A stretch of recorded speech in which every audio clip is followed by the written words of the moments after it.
ದಕ್ಷಿಣ ದಿಕ್ಕಲ್ಲಿ ಅವರ ಮನೆಯ ಹಾಲಲ್ಲೋ ಅಥವಾ ದೇವರ ಮನೆಯಲ್ಲೋ ಪೇಪರನ್ನು ತಗೊಂಡು ಅವರ ಕುಟುಂಬದ ಹೆಸರನ್ನು ಬರೆದು ಮೇಲ್ಗಡೆ ಐಂ ಓಂ ಶ್ರೀಂ ಕಾಲಭೈರವಾಯ ಮಮ ಕುಟುಂಬ ವಿಶೇಷ ಧನಂ ಧಾನ್ಯಂ ಕುರುಕುರು ಓಂ ಫಟ್ ಸ್ವಾಹ ದಕ್ಷಿಣ ದಿಕ್ಕಲ್ಲಿ ದೀಪವನ್ನು ಹಚ್ಚಿಟ್ಟು ಆ ದೀಪದ ಕೆಳಗಡೆ ಈ ಚೀಟಿಯನ್ನು ಕೈಯಲ್ಲಿಟ್ಕೊಂಡು ಆ ಮಂತ್ರವನ್ನು ಬರೆದು ಕೈಯಲ್ಲಿಟ್ಕೊಂಡು ಆ ಚೀಟಿಯನ್ನು ಅಲ್ಲಿಟ್ಟು ಆ ದೀಪದ ಕೆಳಗಡೆ ಇಟ್ಟು ಆ ದೀಪಕ್ಕೆ ವಿಶೇಷವಾಗಿ ಕಾಲಭೈರವ ಅಂದ್ಕೊಂಡು ಆ ಜ್ಯೋತಿಗೆ ಪೂಜೆಯನ್ನು ಮಾಡಿದ್ರೆ ಅಭಿವೃದ್ಧಿ ಅಂತಕ್ಕಂಥದ್ದು ಇವರಿಗೆ ಶುರು ಆಗುತ್ತೆ.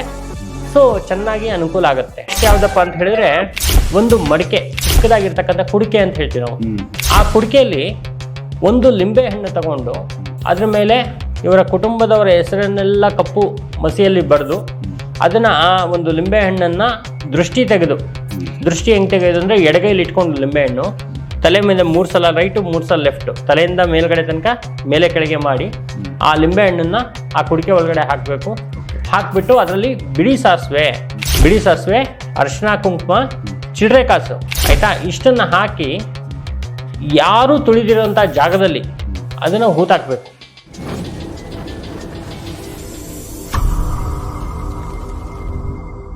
ನಮಸ್ಕಾರ ವೀಕ್ಷಕರೇ. ನಮಸ್ಕಾರ ಸಂತೋಷ್ ಭಟ್ರೆ. ನಮಸ್ಕಾರ ಸರ್. ಸೊ ತುಂಬ ವಿಚಾರಗಳು ನಿಮ್ಮ ಹತ್ರ ಮಾತಾಡ್ತಾ ಬಂದಿದ್ದೀನಿ. ಕೆಲವೊಂದಷ್ಟು ನ್ಯಾಚುರಲ್ ಆಗಿ ನಮ್ಮಲ್ಲಿ ನಮ್ಮ ಒಂದು ಸಮಾಜದಲ್ಲಿ ಏನು ನಡೀತಾ ಇದೆ ಅನ್ನೋದನ್ನು ನಮ್ಮ ವೀಕ್ಷಕರ ಗಮನಕ್ಕೆ ತೊಗೊಂಬರೋಣ ಅಂತ. ಸಾಕಷ್ಟು ಜನಗಳು ನಿಮ್ಮ ಹತ್ರನೂ ಬರ್ತಾರೆ, ಪರಿಹಾರಗಳು ಕೊಟ್ಟಿದ್ದೀರಾ.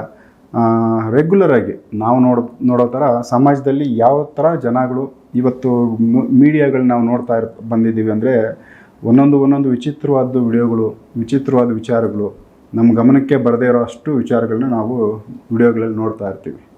ಇವೆಲ್ಲನೂ ಒಂದು ರೀತಿ ಒಳ್ಳೆಯದು ಕೆಲವ್ರಿಗೆ ಆಗ್ಬೋದು, ಇನ್ನು ಕೆಲವರಿಗೆ ಇದು ದಾರಿ ತಪ್ಪಿಸ್ಬೋದು. ಸೊ ಇವೆಲ್ಲ ಕಾಣಿಸ್ತದೆ, ಕೆಟ್ಟದ್ದು ಇದೆ, ಒಳ್ಳೆಯದು ಇದೆ. ಅದನ್ನು ಹೆಂಗೆ ನಾವು ರಿಸೀವ್ ಮಾಡ್ತೀವಿ ಅದರ ಮೇಲೆ ನಮ್ಗೆ ಡಿಪೆಂಡು. ಈಗ ನಿಮ್ಮ ಹತ್ರ ಬರೋ ಒಂದಷ್ಟು ಕೇಸ್ಗಳು ಅಂತ ನಾವು ಅಂದ್ಕೊಂಬಿಡೋಣ. ಇಲ್ಲಾಂದರೆ ಕೆಲವೊಂದಷ್ಟು ವ್ಯಕ್ತಿಗಳು, ಸಾಮಾನ್ಯವಾಗಿ ನೀವು ಯಾವ ಥರದ್ದು ಸಮಸ್ಯೆಗಳನ್ನ ರೆಗ್ಯುಲರಾಗಿ ನೋಡ್ತೀರಾ, ಯಾವ ಥರದ ಜನ ನಿಮ್ಮ ಹತ್ರ ಬರ್ತಾರೆ, ಬಂದವರು ಕಾಮನ್ನಾಗಿ ಮ್ಯಾಕ್ಸಿಮಮ್ ಯಾವ ವಿಚಾರ ಜಾಸ್ತಿ ನಿಮ್ಮ ಹತ್ರ ಚರ್ಚೆ ಮಾಡ್ತಾರೆ? ಶ್ರೀ ಗುರುಭ್ಯೋ ನಮಃ. ಹರಿ ಓಂ. ಗುರು ಬ್ರಹ್ಮ ಗುರು ವಿಷ್ಣು ಗುರುದೇವೋ ಮಹೇಶ್ವರ ಗುರು ಸಾಕ್ಷಾತ್ ಪರಬ್ರಹ್ಮ ತಸ್ಮೈ ಶ್ರೀ ಗುರುವೇ ನಮಃ. ವಿಶೇಷವಾಗಿ ಏನಪ್ಪ ಅಂತ ಹೇಳಿದ್ರೆ ನೋಡಿ, ಇವಾಗ ಮನುಷ್ಯನಿಗೆ ಬಹಳ ಮುಖ್ಯವಾಗಿ ಬೇಕಾಗಿರ್ತಕ್ಕಂಥದ್ದು ಏನು ಅಂದರೆ ಹಣ ಅಂತ ಹೇಳ್ತಾರೆ. ಸಾಮಾನ್ಯವಾಗಿ ದುಡ್ಡು ಇರಲೇಬೇಕು ಅಲ್ವಾ? ಒಬ್ಬ ಎಂಥದ್ದೇ ಬಡಯಿಂದ ಎಂಥದ್ದೇ ಶ್ರೀಮಂತ ವ್ಯಕ್ತಿಗೆ ನಾವು ಕೇಳಿದ್ರು ಕೂಡ ಅವನ ಹಣನೇ ಬೇಕು ಅಂತಾನೆ, ಬೇರೆ ಯಾವುದನ್ನು ಅದನ್ನ ಪ್ರಿಫರೆನ್ಸ್ ಕೊಡಲ್ಲ. ಸೊ ಯಾಕೆ ಅಷ್ಟೊಂದು ಮುಖ್ಯ ಅಂತ ಹೇಳಿದ್ರೆ ನೋಡಿ, ಇವಾಗ ಏನಾಗ್ತಾ ಇದೆ, ಆರ್ಥಿಕ ಪರಿಸ್ಥಿತಿಯಲ್ಲಿ ಬಹಳ ಏರುಪೇರು ಆಗ್ತಾ ಇದೆ, ಯುದ್ಧಗಳಾಗ್ತಾ ಇದೆ ಆಯ್ತಾ, ಮತ್ತೆ ತುಂಬಾ ಏರುಪೇರುಗಳಾಗ್ತಾ ಇದೆ. ಜೊತೆಯಲ್ಲಿ ಏನಾಗ್ತಾ ಇದೆ ಅಂದ್ರೆ ಈ ಭಾರತ ದೇಶದಲ್ಲೇ ಸ್ವಲ್ಪ ಹೆಚ್ಚು ಜಾಸ್ತಿ ತೊಂದರೆಗಳು ಯಾಕೆ ಅಂತ ಹೇಳಿದ್ರೆ, ಇಲ್ಲಿ ಒಂದು ಥರದ ಏನಾಗ್ತಾ ಇದೆ ಅಂದರೆ ಸ್ವಲ್ಪ ಡಿಸ್ಟರ್ಬ್ ಇದೆ ಜನಗಳಿಗೆ.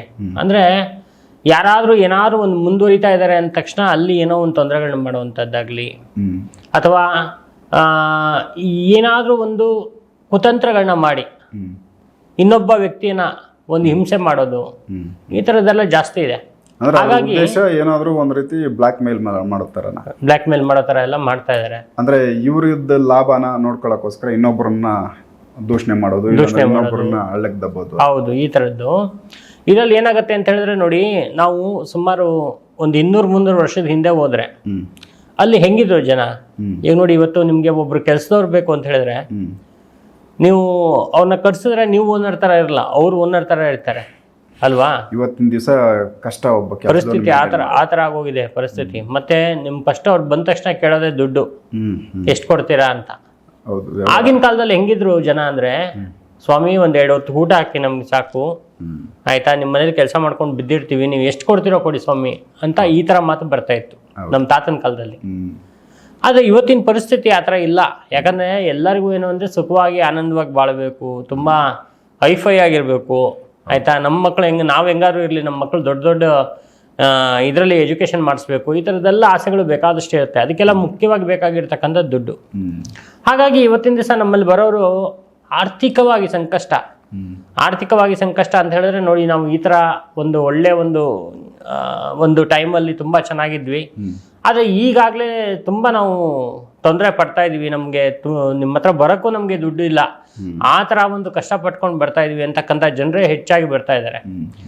ಮತ್ತು ಇದಕ್ಕೆ ಕಾರಣಗಳನ್ನ ನೋಡ್ತಾ ಹೋದರೆ ಅದು ತುಂಬ ಮುಖ್ಯ. ಯಾಕೆ ಈ ಥರ ಆಗ್ತಾ ಇದೆ? ಒಬ್ರಿಗೆ ಒಂಥರ ಇಲ್ಲ. ಒಬ್ರಿಗೆ ನೋಡಿ ಏನಾಗ್ತಾ ಇದೆ ಅಂದರೆ, ನಮ್ಮ ಅಪ್ಪ ಬಡವ, ನಮ್ಮ ತಾತ ಬಡವ, ನಾವು ಇನ್ನೂ ತೀರಾ ಬಡವರಾಗ್ಬಿಟ್ಟಿದೀವಿ, ಅವ್ರಿಗಿಂತ ತೀರಾ ಬಡವರಾಗ್ಬಿಟ್ಟಿದೀವಿ ಅಂತ ಬರ್ತಾರೆ ಒಬ್ಬರು.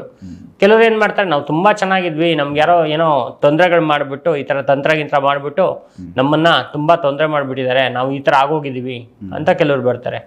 ಇನ್ನು ಕೆಲವರು ನಮ್ಮದು ಯಾವುದೋ ಒಂದು ಜಾಗ ತೊಗೊಂಡಿದ್ವಿ, ಒಂದು ಜಾಗದಲ್ಲಿ ಇರ್ಬೇಕಾದ್ರೆ ನಾವು ತುಂಬಾ ಚೆನ್ನಾಗಿದ್ವಿ, ಆ ಜಾಗ ಬಿಟ್ಟು ಇನ್ನೊಂದು ಜಾಗಕ್ಕೆ ಬಂದ ತಕ್ಷಣ ಈ ತರ ಆಗೋದ್ವಿ ಸ್ವಾಮಿ ಅಂತ ಬರ್ತಾರೆ. ಇನ್ನ ಕೆಲವ್ರು ಏನ್ ಮಾಡ್ತಾರೆ ಅಂತ ಹೇಳಿದ್ರೆ, ನೋಡಿ ನಾವು ಎಲ್ಲ ಫ್ಯಾಮಿಲಿ ಎಲ್ಲ ಚೆನ್ನಾಗಿದ್ವಿ, ನನ್ನ ತಮ್ಮನಿಗೋ ಅಣ್ಣನಿಗೋ ಅಕ್ಕನಿಗೋ ಒಂದು ಮದುವೆ ಮಾಡಿದೆ, ಆ ಮದುವೆ ಮಾಡಿದ್ದು ಅಲ್ಲಿಂದ ಶುರು ಆಯ್ತು ನಮಗೆ ಗ್ರಾಚಾರ ಅಂತ ಬರ್ತಾರೆ. ಆದ್ರೆ ನೋಡಿ, ಈ ತರ ಎಲ್ಲ ನಾವು ನೋಡ್ಬೇಕಾದ್ರೆ ಪ್ರತಿಯೊಂದು ಸಬ್ಜೆಕ್ಟ್ಗಳು ಕೂಡ ಡಿಫ್ರೆಂಟ್ ಆಗಿರುತ್ತೆ. ಡಿಫ್ರೆಂಟ್ ಹೆಂಗೆ ಅಂತ ಹೇಳಿದ್ರೆ, ನೋಡಿ ಅವನಿಗಿರೋ ಕಷ್ಟ ಇವನಿಗಿರಲ್ಲ, ಇವನಿಗಿರೋ ಕಷ್ಟ ಅವನಿಗಿರಲ್ಲ. ಯಾಕಿರಲ್ಲ ಅಂತ ಹೇಳಿದ್ರೆ, ನಾನು ಹೇಳಿದ್ನಲ್ಲ, ಇದೆಲ್ಲ ಕುತಂತ್ರಗಳು, ತೊಂದರೆಗಳು ಹೆಚ್ಚಾಗಿ ಬರುವಂತಾರೆ, ಅದು ಜಾಸ್ತಿ ನನ್ನ ಹತ್ರ. ಮತ್ತೆ ಇನ್ನೂ ಕೆಲವರಿಗೆ ಏನಂತ ಹೇಳಿದ್ರೆ, ಸರಳವಾಗಿರ್ತಕ್ಕಂಥ ಪರಿಹಾರಗಳನ್ನ ಕೊಟ್ಟಿದ್ದೀನಿ. ಆ ಸರಳವಾಗಿರ್ತಕ್ಕಂಥ ಪರಿಹಾರ ಮಾಡಿಕೊಂಡು, ಗುರುಗಳೇ ನಿಮ್ಮಿಂದ ಬಹಳ ಸಂತೋಷ, ನನಗೆ ಅನುಕೂಲ ಆಯಿತು, ನಾವು ನಿಮ್ಮ ಹತ್ರ 1 ವರ್ಷಕ್ಕೆ ಹಿಂದೆ ಬಂದಿದ್ವಿ, ಅವಾಗೂ ಇವಾಗ ನೋಡಿದ್ರೆ ಲಾಟ್ ಆಫ್ ಡಿಫ್ರೆನ್ಸ್ ಇದೆ. ಇವಾಗಲೇ 2 ಸೈಟ್ ತೊಗೊಂಡಿದ್ದೀವಿ, 3 ಸೈಟ್ ತೊಗೊಂಡಿದ್ದೀವಿ, ಒಂದಷ್ಟು ದುಡ್ಡು ನಮಗೆ ಬರಬೇಕಾಗಿರೋದು ಬಂತು, ಕೋರ್ಟು ಕಚೇರಿ ವ್ಯವಹಾರಗಳಲ್ಲೆಲ್ಲ ನಮಗೆ ಜಯ ಆಯಿತು, ಈ ಥರ ಎಲ್ಲ ಹೇಳ್ಕೊಂಡು ಬರೋರು ತುಂಬ ಜಾಸ್ತಿ ಇದ್ದಾರೆ. ಹಾಗಾಗಿ ನಾವು ಯಾವಾಗಲೂ ಕೂಡ ಒಂದು ಒಳ್ಳೆಯ ಒಂದು ಮನಸ್ಥಿತಿಯಿಂದ ಮತ್ತು ಒಳ್ಳೆಯ ಒಂದು ಉದ್ದೇಶದಿಂದ ನಾವು ಯಾವಾಗಲೂ ಕೂಡ ಆ ಒಂದು ಜನರಿಗೆ, ಬರುವಂಥ ಜನರಿಗೆ ಅವರ ಕಷ್ಟಗಳೇನು, ಆ ಕಷ್ಟಗಳು ಹೆಂಗೆ ಬಂದಿದೆ ಅಂದರೆ, ಒಂದು 4 ತಲೆಮಾರಿಂದನೂ ಹಿಂಗೆ ಇದೆಯಾ ಕಷ್ಟ, ಅಥವಾ ಈಗ ರೀಸೆಂಟಾಗಿ ಬಂದಿರೋವಂಥ ಕಷ್ಟನ, ಅಥವಾ ಏನಾದ್ರು ಕೆಡುಕು ಮಾಡಿ ತೊಂದರೆ ಆಗಿರುವಂಥದ್ದ, ಇದೆಲ್ಲ ನೋಡಿಕೊಂಡು ಆಮೇಲೆ ನಾವು ಪರಿಹಾರ ಕೊಡುವಂಥದ್ದು. ಅಂದರೆ ಅವ್ರ ಸಮಸ್ಯೆಗೆ ಮೂಲ ಕಾರಣ ತಿಳ್ಕೊಂಡು ಅದಕ್ಕೇನು ಪರಿಹಾರ ಕೊಡಬೇಕು ಅದು ಮಾಡ್ತೀರಾ? ಅದು ಮಾಡೋದು ಮುಖ್ಯ. ಈಗ ಆರ್ಥಿಕವಾಗಿ ನೀವು ಯಾವ ಪರಿಹಾರ ನಿಮ್ಮ ಹತ್ರ ಇರುತ್ತೆ? ದುಡ್ಡು ಕಾಸು ಸಾಮಾನ್ಯವಾಗಿ ನೀವು ಹೇಳ್ದಂಗೆ ಎಲ್ಲರಿಗೂ ಅವಶ್ಯಕತೆ ಐತೆ, ಬಟ್ ಮಾಡಿದ್ದ ಕೆಲಸದಲ್ಲಿ ಸಕ್ಸಸ್ ಆಗೋದಕ್ಕೆ ಯಾವ ದಾರಿಗಳು ಮಾಡಿಕೊಡ್ತೀರಾ? ಯಾವ ಪರಿಹಾರಗಳು ನಿಮ್ಮ ಕಡೆ ಅವ್ರ ಜಾತಕದ ಮೇಲೆ ಇರುತ್ತಾ, ಇಲ್ಲ ನೀವೇ ಕೆಲವು ವಸ್ತುಗಳು ಕೊಡ್ತೀರಾ? ಹೇಗಿರುತ್ತೆ ಪರಿಹಾರ ನಿಮ್ಮದು? ನೋಡಿ, ಪರಿಹಾರ ಏನು ಅಂತ ಹೇಳಿದ್ರೆ, ನೋಡಿ ತೀರಾ ಪಾಪ ಏನೂ ಆಗಲ್ಲ ಅವ್ರಿಗೆ, ಅವ್ರ ಹತ್ರ ಏನೂ ಇರೋದೇ ಇಲ್ಲ ಆ ಥರ. ನೋಡಿ, ಮೊನ್ನೆ ಎಲ್ಲ 1-2-3 ಜನಕ್ಕೆ ನಾನೇ ಕೈಯಿಂದ ಕೊಟ್ಟು ಕಳಿಸ್ಬಿಟ್ಟೆ. ಯಾಕಂದರೆ ಅವ್ರಿಗಷ್ಟು ಆ ಪರಿಸ್ಥಿತಿ ನೋಡೋಕ್ಕಾಗಲ್ಲ, ಕಣ್ಣಿಂದ ನೋಡೋಕ್ಕಾಗಲ್ಲ, ಅಷ್ಟು ತೀರಾ ಕಷ್ಟ ಅವರಿಗೆ. ಆಯಿತಾ, ಈ ಥರದ್ದೆಲ್ಲ ಬರ್ತಾರೆ. ಆದರೆ ಏನಾಗುತ್ತೆ ಇಲ್ಲಿ ಅಂತ ಹೇಳಿದ್ರೆ, ಕೊಡೋರು ಎಷ್ಟು ಅಂತ ಕೊಡ್ತಾರೆ, ಮಾಡೋರು ಎಷ್ಟು ಅಂತ ಮಾಡ್ತಾರೆ. ಅದಕ್ಕೆ ಅವರಾಗವರೇ ಸರಳವಾಗಿ ಪರಿಹಾರ ಮಾಡ್ಕೋಬೇಕು. ಅಂತಹ ತಂತ್ರಗಳು ನಮ್ಮ ಹಿಂದಿನ ಒಂದು ಋಷಿಮುನಿಗಳು ಬರೆದಿಟ್ಟಿರ್ತಕ್ಕಂಥದ್ದು. ನಾವೇನೋ ಒಂದು ಕ್ರಿಯೇಟ್ ಮಾಡಿ ಹೇಳಿದ್ರೆ ಅದು ಸರಿ ಹೋಗಲ್ಲ. ಹಿಂದಿನ ಋಷಿಮುನಿಗಳು ಬರೆದಿಟ್ಟಿರ್ತಕ್ಕಂಥ ಒಂದು ತಂತ್ರ ಇದೆ. ಆ ತಂತ್ರದ ಮುಖಾಂತರ ಪರಿಹಾರಗಳನ್ನ ಮಾಡುವಂಥದ್ದು ಕೆಲವು ಇರುತ್ತೆ. ಕೆಲವು ಪರಿಹಾರಗಳು ಏನಾಗುತ್ತೆ ಅಂತ ಹೇಳಿದ್ರೆ, ನೋಡಿ ಅವರಿಗೆ ಏನಾದ್ರು ಈ ತೊಂದರೆಗಳು ಮಾಡಿರೋದು ಅಂದರೆ ತಾಂತ್ರಿಕ ರೀತಿಯಲ್ಲಿ ಬ್ಲ್ಯಾಕ್ ಮ್ಯಾಜಿಕ್ ಆಗಲಿ ಮತ್ತೊಂದಾಗಲಿ ಮಾಡಿರ್ತಕ್ಕಂಥ ಒಂದು ತೊಂದರೆಗಳಿರ್ಬೋದು. ಆ ತೊಂದರೆಗಳನ್ನ ಪರಿಹಾರ ಮಾಡೋದಕ್ಕೆ ಬಹಳ ಸರಳವಾಗಿರ್ತಕ್ಕಂಥ ಒಂದು ಪರಿಹಾರಗಳು ಕೂಡ ಇದೆ. ಮತ್ತೆ ಸ್ವಲ್ಪ ಖರ್ಚು ವೆಚ್ಚಗಳು ಕೂಡ ಅದರಲ್ಲಿ ಇರುತ್ತೆ. ಯಾಕಂದ್ರೆ ಈಗ ಗಿಡಮೂಲಿಕೆಗಳು ಬೇಕಾಗುತ್ತೆ, ಸ್ಥಳ ಬೇಕಾಗುತ್ತೆ, ಜಾಗ ಬೇಕಾಗುತ್ತೆ, ಎಲ್ಲನೂ ಬೇಕಾಗುತ್ತೆ. ಈಗ ಒಬ್ಬರ ಹತ್ರ ₹1 ತಗೊಂಡ್ವಿ ಅಂದ್ರೆ ನಾವು ಅದನ್ನ ಜೀರ್ಣಿಸ್ಕೋಬೇಕು. ಆಯ್ತಾ, ನಾವು ಸುಮ್ಮನೆ ಅದನ್ನ ತಗೊಂಡ್ಬಿಟ್ಟು ಅವ್ರಿಗೇನೋ ಒಂದು ಫ್ರಾಡ್ ಮಾಡಿ ಕಳ್ಸಿಬಿಟ್ರೆ ಅದು ಸರಿ ಇಲ್ಲ. ಈಗ ನಾವು 26 ವರ್ಷ, ನಿಮ್ಗೆ ಗೊತ್ತಿರಂಗೆ 26 ವರ್ಷ ಆಯ್ತು ನಮ್ದು ಈಗ ಸರ್ವಿಸ್. ಆ 26 ವರ್ಷದಿಂದಾನು ಕೂಡ ನಮ್ಗೆ ನಾವು ಒಂದು ಯಾವುದೇ ಒಂದು ಬ್ಲ್ಯಾಕ್ ಮಾರ್ಕ್ ಇಲ್ದೇನೆ ಇಲ್ಲಿ ತನಕ ನಾವು ಬಂದಿದ್ದೀವಿ ಅಂದ್ರೆ ಇದೇ ಮೇನ್ ಕಾರಣ. ಸೊ ಹಾಗಾಗಿ ಇಲ್ಲಿ ನಾವು ಏನ್ ಮಾಡ್ತೀವಿ ಅಂತ ಹೇಳಿದ್ರೆ, ಈ ಸ್ವಲ್ಪ ಜನಗಳಿಗೆ ತುಂಬಾ ಕಷ್ಟಗಳಿರುತ್ತಲ್ಲ, ಅಂತವರಿಗೆ ಸರಳವಾದ ಪರಿಹಾರಗಳನ್ನ ಕೊಡ್ತೀವಿ. ಯಾವ ತರ ಕೊಡ್ತೀವಿ ಅಂದ್ರೆ, ಬಹಳ ಸರಳ.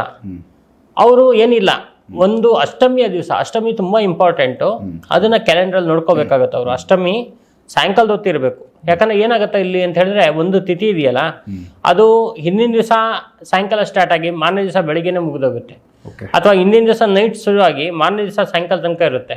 ಹಂಗಾಗಿ ಕರೆಕ್ಟಾಗಿ ಅಷ್ಟಮಿ ಸಾಯಂಕಾಲದ ಹೊತ್ತು ಇರಬೇಕು. ಆ ಥರ ಅಷ್ಟಮಿ ಸಾಯಂಕಾಲದ ಹೊತ್ತು ಇರಬೇಕಾದ್ರೆ ಇವ್ರು ಏನು ಮಾಡ್ಬೇಕಪ್ಪ ಅಂತ ಹೇಳಿದ್ರೆ, ಒಂದು ದಕ್ಷಿಣ ದಿಕ್ಕಲ್ಲಿ ಅವರ ಮನೆಯ ಹಾಲಲ್ಲೋ ಅಥವಾ ದೇವರ ಮನೆಯಲ್ಲೋ ಕೂತ್ಕೊಂಡಿರೋ ಅಂತ ಜಾಗದಿಂದ ದಕ್ಷಿಣ ದಿಕ್ಕಲ್ಲಿ, ಆಯ್ತಾ, ಒಂದು ಪೇಪರ್ ಅನ್ನ ತಗೊಂಡು ಅದರ ಮೇಲೆ ಅವರ ಒಂದು ವಿಶೇಷವಾಗಿರ್ತಕ್ಕಂಥ ಅವರ ಕುಟುಂಬದ ಹೆಸರು, ಆಯಿತಾ, ಬೇರೆ ಯಾರ ಹೆಸರು ಬರಿಬಾರ್ದು, ಅವರ ಕುಟುಂಬದ ಹೆಸರನ್ನು ಬರೆದು ಮೇಲ್ಗಡೆ ಐಂ ಓಂ ಶ್ರೀಂ ಕಾಲಭೈರವಾಯ ಮಮ ಕುಟುಂಬ ವಿಶೇಷ ಧನಂ ಧಾನ್ಯಂ ಕುರು ಕುರು ಓಂ ಫಟ್ ಸ್ವಾಹ ಅನ್ನುವಂಥ ಮಂತ್ರವನ್ನು ಬರೆದು ಅದರ ಕೆಳಗಡೆ ಪೂರ್ತಿ ಅವರ ಒಂದು ಮನೆಯವರ ಹೆಸರನ್ನು ಬರೆದು ಕುಟುಂಬದವರ ಹೆಸರನ್ನು ಬರೆದು ಅದನ್ನು ದಕ್ಷಿಣ ದಿಕ್ಕಲ್ಲಿ ಒಂದು ದೀಪ ಇಡಬೇಕು. ಆ ದೀಪಕ್ಕೆ ಎಳ್ಳೆಣ್ಣೆ, ತುಪ್ಪ, ಕೊಬ್ಬರಿ ಎಣ್ಣೆ ಅಥವಾ 3 ಥರದ ಎಣ್ಣೆ ಯಾವ್ದಾದ್ರು ಸರಿನೇ, ಅಕ್ಕಿ ತೌಡಿನ ಎಣ್ಣೆ ಅಂತ ಸಿಗುತ್ತೆ, 8-9 ಥರ ಎಣ್ಣೆಗಳು ಸಿಗುತ್ತೆ. ಅದರಲ್ಲಿ 3 ಥರ ಎಣ್ಣೆ ಹಾಕಿ ದಕ್ಷಿಣ ದಿಕ್ಕಲ್ಲಿ ದೀಪವನ್ನು ಹಚ್ಚಿಟ್ಟು ಆ ದೀಪದ ಕೆಳಗಡೆ ಈ ಚೀಟಿಯನ್ನ ಕೈಯಲ್ಲಿ ಇಟ್ಕೊಂಡು ಆ ಮಂತ್ರವನ್ನು ಬರೆದು ಕೈಯಲ್ಲಿ ಇಟ್ಕೊಂಡು ಆ ಚೀಟಿಯನ್ನ ಅಲ್ಲಿಟ್ಟು ಆ ದೀಪದ ಕೆಳಗಡೆ ಇಟ್ಟು ಆ ದೀಪಕ್ಕೆ ವಿಶೇಷವಾಗಿ ಕಾಲಭೈರವ ಅನ್ಕೊಂಡು ಆ ಜ್ಯೋತಿಗೆ ಪೂಜೆಯನ್ನ ಮಾಡಿದ್ರೆ ಇದೇನಾಗತ್ತಂದ್ರೆ ಇವರ ಒಂದು ಕುಟುಂಬದಲ್ಲಿ ಒಂದು ಆ ಜ್ಯೋತಿ ಹೆಂಗ್ ಉರಿಯುತ್ತಲ್ಲ ಅದೇ ತರ ಇವರ ಒಂದು ಒಳ್ಳೆ ಒಂದು ಗ್ರೋತ್, ಒಂದು ಅಭಿವೃದ್ಧಿ ಅಂತಕ್ಕಂಥದ್ದು ಇವರಿಗೆ ಶುರು ಆಗುತ್ತೆ. ಸೊ ಚೆನ್ನಾಗಿ ಅನುಕೂಲ ಆಗುತ್ತೆ. ಇದೊಂದು ಪರಿಹಾರ ಇದೆ. ಇದು ಬಿಟ್ರೆ ನೆಕ್ಸ್ಟ್ ಯಾವ್ದಪ್ಪ ಅಂತ ಹೇಳಿದ್ರೆ ಒಂದು ಮಡಿಕೆ, ಚಿಕ್ಕದಾಗಿರ್ತಕ್ಕಂಥ ಕುಡಿಕೆ ಅಂತ ಹೇಳ್ತೀವಿ ನಾವು, ಆ ಥರದ್ದೊಂದು ಕುಡಿಕೆ ತಗೋಬೇಕು. ಆ ಕುಡಿಕೆಯಲ್ಲಿ ಒಂದು ಲಿಂಬೆ ಹಣ್ಣು ತಗೊಂಡು ಅದ್ರ ಮೇಲೆ ಇವರ ಕುಟುಂಬದವರ ಹೆಸರನ್ನೆಲ್ಲ ಕಪ್ಪು ಮಸಿಯಲ್ಲಿ ಬರೆದು ಅದನ್ನ ಆ ಒಂದು ಲಿಂಬೆ ಹಣ್ಣನ್ನ ದೃಷ್ಟಿ ಹೆಂಗ್ ತೆಗೆಯೋದು ಅಂದ್ರೆ ಎಡಗೈಲಿ ಇಟ್ಕೊಂಡು ಲಿಂಬೆ ಹಣ್ಣು ತಲೆ ಮೇಲೆ 3 ಸಲ ರೈಟು 3 ಸಲ ಲೆಫ್ಟ್, ತಲೆಯಿಂದ ಮೇಲ್ಗಡೆ ತನಕ ಮೇಲೆ ಕೆಳಗೆ ಮಾಡಿ ಆ ಲಿಂಬೆ ಹಣ್ಣನ್ನ ಆ ಕುಡಿಕೆ ಒಳಗಡೆ ಹಾಕಬೇಕು. ಹಾಕ್ಬಿಟ್ಟು ಅದರಲ್ಲಿ ಬಿಳಿ ಸಾಸಿವೆ, ಅರಿಶಿನ ಕುಂಕುಮ, ಚಿಲ್ಲರೆ ಕಾಸು, ಆಯ್ತಾ, ಇಷ್ಟನ್ನ ಹಾಕಿ ಯಾರು ತುಳಿದಿರೋಂಥ ಜಾಗದಲ್ಲಿ ಅದನ್ನ ಹೂತಾಕ್ಬೇಕು. ಇದನ್ನು ಕೂಡ ಅಷ್ಟಮಿ ದಿವಸನೇ ಮಾಡಬೇಕು. ಎಲ್ಲಾದ್ರೂ ಸರಿ. ಆಯ್ತಾ, ಇದು 2ನೇ ಪರಿಹಾರ. ಇವಾಗ ಮೊದಲನೇದು ಮಾಡ್ಕೊಂಡಿಲ್ಲ ಅಂದ್ರೆ ಇದು 2ನೇದು. ಆಯ್ತಾ, ಪರಿಹಾರಗಳು ಯಾವ್ದಾದ್ರು ಒಂದು ಮಾಡಿದ್ರೆ ಸಾಕು, ನಾನು ಹೇಳೋದು ಎಲ್ಲಾನು ಮಾಡ್ಬೇಕು ಅಂತ ಏನಿಲ್ಲ. ಈಗ ಇದೊಂದು ಪರಿಹಾರ ಇದೆ. ಆಯ್ತಾ, ಇದರಿಂದ ಏನಾಗುತ್ತೆ ಅಂತ ಹೇಳಿದ್ರೆ ಅವರ ಒಂದು ಎನರ್ಜಿ ಅಂತಕ್ಕಂಥದ್ದು ಏನಿದೆಯಲ್ಲ, ಆ ನೆಗೆಟಿವ್ ಎನರ್ಜಿ ಅದೆಲ್ಲ ಭೂಮಿ ಒಳಗಡೆ ಹೋಗುತ್ತೆ. ಆಯ್ತಾ, ಹೋಗ್ಬಿಟ್ಟು ಇವರಿಗೆ ಯಾವಾಗಲೂ ಕೂಡ ಇವ್ರು ಮಾಡಿರ್ತಕ್ಕಂಥ ಒಳ್ಳೆಯ ಒಂದು ತಂದೆ ತಾಯಿ ಒಂದು ಒಳ್ಳೆಯ ದೇವಸ್ಥಾನಗಳಿಗೆ ಹೋಗಿರ್ತಾರೆ, ಇವರು ಧರ್ಮ ಕಾರ್ಯಗಳನ್ನ ಮಾಡಿರ್ತಾರೆ, ಯಾರಿಗೋ ಒಬ್ರಿಗೆ ಏನೋ ಒಂದು ದಾನ ಧರ್ಮಗಳನ್ನ ಮಾಡಿರ್ತಾರೆ. ಆ ಪುಣ್ಯದ ಫಲವಾಗಿ ಇವ್ರಿಗೆ ಒಳ್ಳೆಯ ಒಂದು ಐಶ್ವರ್ಯ ಬರುತ್ತೆ, ಅಭಿವೃದ್ಧಿ ಆಗೋದಕ್ಕೆ ಶುರುವಾಗುತ್ತೆ. ಇದು 2ನೇ ತಂತ್ರ. ಸೊ ಇದನ್ನ ಅವರೇ ಮಾಡ್ಕೋಬಹುದು. ಸ್ಪೆಷಲಿ ನಿಮ್ಮ ಹತ್ರಕ್ಕೆ ಬಂದ್ರೆ ನೀವು ಯಾವ ಥರದ ಪರಿಹಾರ ಕೊಡ್ತೀರಾ? ನೋಡಿ, ನಮ್ಮ ಹತ್ರ ಬಂದಾಗ ಏನಾಗುತ್ತೆ ಅಂದ್ರೆ ಅವರ ಒಂದು ಸಮಸ್ಯೆಯನ್ನ ನೋಡ್ಕೊಳ್ತೀವಿ ನಾವು. ಆಯ್ತಾ, ಯಕ್ಷಿಣಿ ನಮ್ಗೆ ಸಮಸ್ಯೆಗಳನ್ನ ಹೇಳ್ತಾಳೆ, ಅವ್ರ ಸಮಸ್ಯೆ ಏನು ಎತ್ತ ಹೆಂಗೆ ಅಂತ. ಆ ಸಮಸ್ಯೆಗಳಿಗೆ ತಕ್ಕಂಗೆ ನಾವು ಕೆಲವು ಸರಳವಾಗಿರ್ತಕ್ಕಂಥ ಪರಿಹಾರಗಳನ್ನ ಕೊಡ್ತೀವಿ. ಇಲ್ಲ ಅವರಿಗೆ ತುಂಬಾ ತೊಂದರೆಗಳಾಗಿರುತ್ತಪ್ಪ, ಇವಾಗ ಬದುಕೋದೇ ಕಷ್ಟ ಅಂತ ಹೇಳಿದಾಗ ಅದಕ್ಕೆ ತಕ್ಕಂತಹ ಪರಿಹಾರಗಳಿದೆ, ಎಷ್ಟೋ ಪರಿಹಾರಗಳಿದೆ. ಅದ್ರನ್ನ ಹಲವಾರು ಜನ ಮಹರ್ಷಿಗಳು ತಾಂತ್ರಿಕ ಗ್ರಂಥದಲ್ಲಿ ಬರೆದಿರ್ತಕ್ಕಂಥದ್ದಿದೆ, ಓಲೆಗರಿ ಗ್ರಂಥದಲ್ಲಿ ಬರೆದಿರ್ತಕ್ಕಂಥದ್ದಿದೆ. ಆಯ್ತಾ, ನಾವು ಇದನ್ನ ಸಿದ್ಧಿಸ್ಕೊಂಡು, ಆಯ್ತಾ, ಹಲವಾರು ದಿನಗಳಿಂದ ಸಿದ್ಧಿಸ್ಕೊಂಡು ಹಲವಾರು ವರ್ಷಗಳಿಂದ ಈ ಒಂದು ಪರಿಹಾರವನ್ನು ಮಾಡ್ತಾ ಬಂದು ಹಲವಾರು ಜನರಿಗೆ ನಾವು ಅದು ಒಳ್ಳೆ ರಿಸಲ್ಟ್ ಬಂದಿದೆ ಅಂತಕ್ಕಂಥ ತಂತ್ರ ಇದೆಯಲ್ಲ, ಆ ತಂತ್ರವನ್ನ ಇವ್ರ ಮೇಲೆ ಅಪ್ಲೈ ಮಾಡ್ತೀವಿ ನಾವು. ಮಾಡ್ಬೇಕು ಅಂತ ಹೇಳ್ಬಿಟ್ಟು ಅದನ್ನೇ ಫಾಲೋಅಪ್ ಮಾಡೋದು ನಾವು ಯಾವಾಗ್ಲೂ ಕೂಡ. ಹಾಗಾಗಿ ಇದು ಮಾಡೋದ್ರಿಂದ ಮತ್ತೆ ಕರೆಕ್ಟಾಗಿ ನಾವು ಏನಂತ ಹೇಳಿದ್ರೆ ಇದಕ್ಕೆ ಬೇಕಾಗಿರ್ತಕ್ಕಂಥ ಕೆಲವು ವಸ್ತುಗಳು ಇರ್ತವೆ, ಗಿಡಮೂಲಿಕೆಗಳು. ಆ ಗಿಡಮೂಲಿಕೆಗಳನ್ನೆಲ್ಲ ಇಟ್ಕೊಂಡು, ಆಯ್ತಾ, ನಮ್ಗೆ ಬೇಕಾಗಿರ್ತಕ್ಕಂಥ ಒಂದು ತಂತ್ರದಿಂದ, ಮಂತ್ರದಿಂದ, ಯಂತ್ರದಿಂದ ನಾವು ಕರೆಕ್ಟಾಗಿ ಆ ಒಂದು ಸಮಸ್ಯೆ ಏನಿದೆ ಅದಕ್ಕೆ ಕರೆಕ್ಟಾಗಿ ಮಾಡಿದಾಗ ಅನುಕೂಲ ಆಗುತ್ತೆ. ಕೆಲವ್ರು ಏನ್ ಮಾಡ್ತಾರೆ ಗೊತ್ತಾ ಸರ್, ಬಂದಾಗ ಈಗ ಒಂದು ಸಮಸ್ಯೆ ಇರುತ್ತೆ ಅವ್ರಿಗೆ ಮೇನ್ ಆಗಿ. ಆಯ್ತಾ, ಏನ್ ಸಮಸ್ಯೆ ಇದೆ, ಇವರು ಆರ್ಥಿಕವಾಗಿ ತುಂಬಾ ಬಿದ್ದೋಗಿರ್ತಾರೆ ಅನ್ಕೊಳ್ಳಿ. ಆಯ್ತಾ, ಸೊ ಇದ್ರ ಜೊತೆಗೆ ಇವ್ರು ಏನ್ ಹೇಳ್ತಾರೆ, ಶತ್ರುಗಳ ಬಗ್ಗೆ ಹೇಳ್ತಾರೆ, ಮನೆಯವ್ರದ್ದು ಯಾರ್ದೋ ಒಂದು ಎಜುಕೇಶನ್ ಬಗ್ಗೆ ಹೇಳ್ತಾರೆ, ಆರೋಗ್ಯದ ಸಮಸ್ಯೆಗಳ ಬಗ್ಗೆ ಹೇಳ್ತಾರೆ. ಇವೆಲ್ಲ ಏನಾಗುತ್ತೆ ಅಂದ್ರೆ ಇದೆಲ್ಲ ಡಿಫ್ರೆಂಟ್ ಆಗುತ್ತೆ. ನಾವು ಯಾವಾಗ್ಲೂ ಕೂಡ ಒಂದು ಸಮಸ್ಯೆಯನ್ನ ಗುರಿ ಇಟ್ಕೊಂಡು ಅದನ್ನ ಫಸ್ಟ್ ಬಗೆಹರಿಸ್ಕೋಬೇಕು, ಯಾವ್ದಾದ್ರು ಒಂದು. ಸೊ ನಂತರ ಇನ್ನು ಮತ್ತೊಂದಕ್ಕೆ ಹೋಗ್ಬೇಕು. ಈ ತರ ಹೋಗುವಂತ ಒಂದು ಪ್ರತೀತಿ ಇರುತ್ತೆ. ಒಂದೇ ಸಲ ನಾವೆಲ್ಲ ಬಗೆಹರಿಸ್ಕೊಡ್ತೀವಿ ಅನ್ನೋದಕ್ಕೆ ನಾವೇನ್ ದೇವರಲ್ಲ. ಆಯ್ತಾ, ಒಂದು ಸಲ ಅದನ್ನ ಕರೆಕ್ಟಾಗಿ ನಾವು ಹಿಡಿದ್ಮೇಲೆ ಗುರಿ, ಇವಾಗ ನೋಡಿ ಹುಲಿ ಹೆಂಗ್ ಬೇಟೆ ಆಡುತ್ತೆ, ಒಂದು ಜಿಂಕೆ ನೋಡಿದ್ಮೇಲೆ ಅದನ್ನೇ ಅಟ್ಟಿಸ್ಕೊಂಡು ಹೋಗೋದು. 100 ಜಿಂಕೆಗಳಿದ್ರು ಹೋಗಲ್ಲ. ಆ ಥರ ನಮ್ಮ ಗುರಿ ಒಂದೇ ಕಡೆ ಇರಬೇಕು. ಅದೇ ಥರ ಹೋದಾಗ ಆ ಸಮಸ್ಯೆಗಳು ಬಗೆಹರಿಯುತ್ತೆ. ಸೊ ಅದು ಫೋಕಸ್ ಒಂದು ಕಡೆ ಇದ್ರೆ ಸಕ್ಸಸ್ ಜಾಸ್ತಿ. ಹೌದು. ಸೂಪರ್. ಸೊ ವೀಕ್ಷಕರೇ, ಸಾಮಾನ್ಯವಾಗಿ ತೊಂದರೆಗಳಲ್ಲಿರೋರು, ಆರ್ಥಿಕವಾಗಿ ಸಮಸ್ಯೆಗಳಲ್ಲಿರೋರು ರೆಗ್ಯುಲರ್ ಆಗಿ ಎಲ್ಲ ಕಡೆ ನಾವು ನೋಡ್ತೀವಿ. ಸ್ಪೆಷಲಿ ಸಂತೋಷ್ ಭಟ್ರಿಗೆ ಇದೇ ವಿಚಾರನೇ. ಯಾವ ಥರ ಕೇಸ್ಗಳು ನಿಮ್ಮ ಹತ್ರ ರೆಗ್ಯುಲರ್ ಬರ್ತಾವಂದರೆ ಇದೇ ಒಂದು ಆರ್ಥಿಕವಾಗಿ ಅಭಿವೃದ್ಧಿ ಆಗಬೇಕು ಅನ್ನೋ ವಿಚಾರಕ್ಕೆ ಜಾಸ್ತಿ ಕೇಸ್ಗಳು. ಸ್ಪೆಷಲಿ ಅವರು ಕೆಲವೊಂದಷ್ಟು ಟಿಪ್ಸ್ ಒಂದೆರಡು ಕೊಟ್ಟಿದ್ದಾರೆ, ಅದು ತುಂಬ ಸಕ್ಸಸ್ ರೇಟ್ ಇರೋದನ್ನೇ ಕೊಟ್ಟಿದ್ದಾರೆ. ಅದನ್ನು ನೀವು ಮಾಡ್ಕೋಬೋದು, ತುಂಬ ಅನುಕೂಲ ಇರುತ್ತೆ. ನೀವಾಗ ಮಾಡ್ಕೊಂಡು ಅದರಲ್ಲಿ ಅಭಿವೃದ್ಧಿ ಕಂಡ್ರೆ ತುಂಬ ಒಳ್ಳೆಯದು. ಅದಾಗಿಲ್ಲ, ನಮ್ಮ ಕೈಲಿ ಆಗಲ್ಲ ಮಾಡೋಕ್ಕೆ ಅಂದರೆ ಅವ್ರ ಹತ್ರ ಬೇರೆ ದಾರಿಗಳಿರ್ತವೆ, ಅವರು ಮಾಡಿಕೊಡ್ತಾರೆ. ಸೊ ಆರ್ಥಿಕವಾಗಿ ಎಲ್ಲರೂ ಸಂಪಾದನೆಗಳು ಮಾಡ್ತೀವಿ, ಏನಾದರೂ ದುಡಿತಾ ಇರ್ತೀವಿ, ಬಟ್ ಅದನ್ನು ಉಳಿಸ್ಕೊಂಡು ಬೆಳವಣಿಗೆ ಆಗೋದಕ್ಕೆ ದಾರಿಗಳು ಕಾಣಿಸ್ಬೇಕಂದ್ರೆ ಯಾವುದೋ ಒಂದು ನಮಗೆ ಸಪೋರ್ಟಿವ್ ಆಗಿ ಒಂದು ಶಕ್ತಿನೋ ಇಲ್ಲ ಒಂದು ದಾರಿನೋ ಕಂಡಾಗ ಅದು ನಮ್ಮನ್ನು ಬೆಳವಣಿಗೆ ಮಾಡಿಕೊಡುತ್ತೆ. ಸೊ ಈ ವಿಚಾರ ಸಂತೋಷ್ ಭಟ್ರು ಈ ವಿಡಿಯೋದಲ್ಲಿ ತಿಳಿಸವ್ರೆ. ನೆಕ್ಸ್ಟ್ ಇನ್ನೂ ಬೇರೆ ವಿಚಾರಗಳನ್ನ ನಾನು ಅವ್ರ ಜೊತೆ ಮಾತಾಡ್ತಾ ಹೋಗ್ತೀನಿ. ಎಪಿಸೋಡ್ ನೋಡ್ತಾ ಹೋಗಿ. ನಮಸ್ಕಾರ.